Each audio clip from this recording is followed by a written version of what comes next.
romantic comedies are my favorite genre. Yeah. So, No one makes them Well, anymore. nothing wrong with that. No, I no. like them too. Yeah, and you guys made like a good one in theaters again, so that's nice. Yeah. Yeah. Can you come on the press tour with us? I know. Oh, Right? Thank you. please, I will. Yeah, I'll talk about this movie all day. You met a guy? I don't think I'm his type. He's like gay Tom Brady. What are you into? One of these ripped idiots with no opinions? No, I'd like someone who's physically very frail and won't stop talking. And I bet he's as intimidated by you as you are by him. I'm down for whatever. Yeah, I can do whenever and I can do whatever. Cool, whatever, whenever. GIF of Michael Scott dancing. Office GIF? This person isn't gay. There's a scene in the film where Bobby is peacocking and he wants to impress Aaron by taking him to a museum event.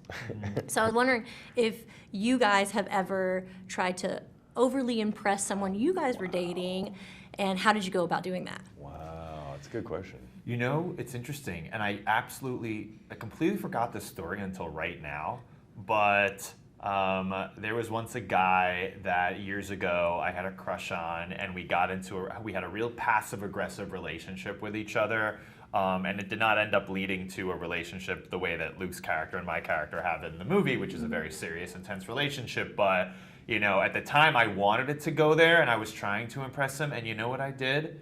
I brought him to the premiere of Trainwreck. Oh, wow. In New That's a York good City, one. which is a Judd Apatow produced movie, as is Bros. Wow. And yeah, I brought him to that. It was a big fancy premiere at Tavern on the Green in New York. And I don't know if I thought of it as peacocking, but I guess that's really subconsciously what it was. Yeah. So I guess I have done that. Anyway, it didn't work out.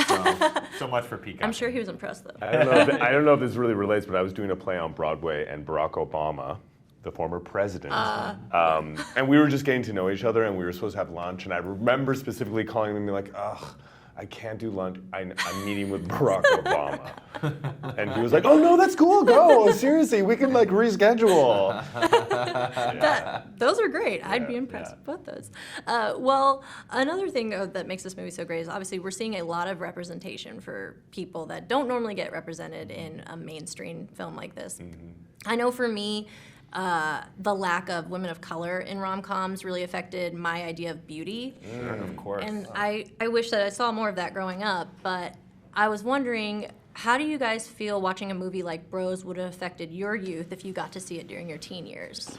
Yeah, I mean, I loved romantic comedies growing up. That's why I wanted to make a good one, you know? And I loved those movies, When Harry Met Sally and Moonstruck and Working Girl and Tootsie, and I mean, the list goes on. And yet, I never saw myself in them. I still loved them, which is why I hope straight people go see Bros and can relate to it too, the way that we've always gone to see rom-coms about straight people and managed to relate. So Exactly. it should work in both directions. It should. But yeah, and I never even thought about that until I was an adult, and I thought, wow, I saw all those love stories, but there was never really anyone like me in it. You're not quite the Tom Hanks, but you're also not quite the Meg Ryan. You know, it's different. And so I'm so thrilled to be putting a movie like this, not only into the world, but into movie theaters. Yeah. Because I think people have forgotten how much fun it is to go to a great comedy, a great romantic comedy, and laugh with hundreds of other people in the dark. Yeah. Like, that is a really fun, joyful experience, and it's uplifting, and we need that. And also, I would suggest too, like in the movie theaters in the suburbs. You know, I grew up in the suburbs. We had the multiplex. That was all we had. And we were on a big fancy press tour for a movie that, as a kid, I would ride my bike to the mall to see movies. If I saw that poster as a 19-year-old kid, I'd be like, oh, what is going on? Because usually I saw that kind of thing at the back room at the video store. And that was the only place it was available to me. That's true, and that can affect your psyche a bit. Yeah, absolutely. And it took Hollywood a long time to get here. You know, we've had 2 movies about a talking hedgehog before we had a gay rom-com from a major studio. So you know, I hope people are as excited to go out there and support it as we were to make it. Yeah, you're right. Yeah. Well, I'd like to, since we are limited on time, I'd like to do a little bit of rapid fire, where I ask you a little bit more fast-paced questions about the film, but. You know, you guys tell me why you picked these answers. But so Bobby asked Deborah Messing dating advice in the film. Which celebrity would each of you turn to for dating advice, and why? Oh, man. Oh my gosh. Which celebrity? We had Mariah Carey host a screening of Bros in New York City recently, a private screening. You're gonna ask Mariah for Carey. Pride Month. Mariah is a very wise woman, and she's a great ally to us. So I would ask Mariah. Good one. I immediately am thinking of some of these like What about your country singer? What about Garth Brooks? Oh, are you actually a Garth Brooks fan? Yeah, Yes, that that's actually where very that much came out of. Okay. I would. Yeah, I think Garth Brooks is such a gentleman. I think he is a gentleman. He is a talented performer and artist and family man. I would definitely ask. Yeah, He's gonna Garth be- Brooks. Yeah. A Mariah fan meeting a Garth Brooks fan is really what Bros is That's about. Bros. Literally. No, that cracked me up. I'm a Mariah fan, so I was really excited. Not Garth. Speaking of that, we got to see which song you were listening to in the shower in the film. Yeah. What is your go-to shower song or soundtrack? Oh my God. What is it? What am I listening to now? It's something embarrassing. I don't even know. I do love I'm kind of unapologetically love yacht rock. Okay. You know, like I love Hall & Oates and Michael McDonald as the aging white man that I am.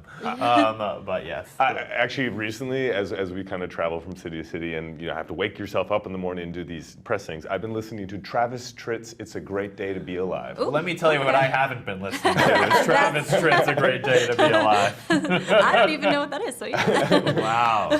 I got one guy nodding his head over here. There you go.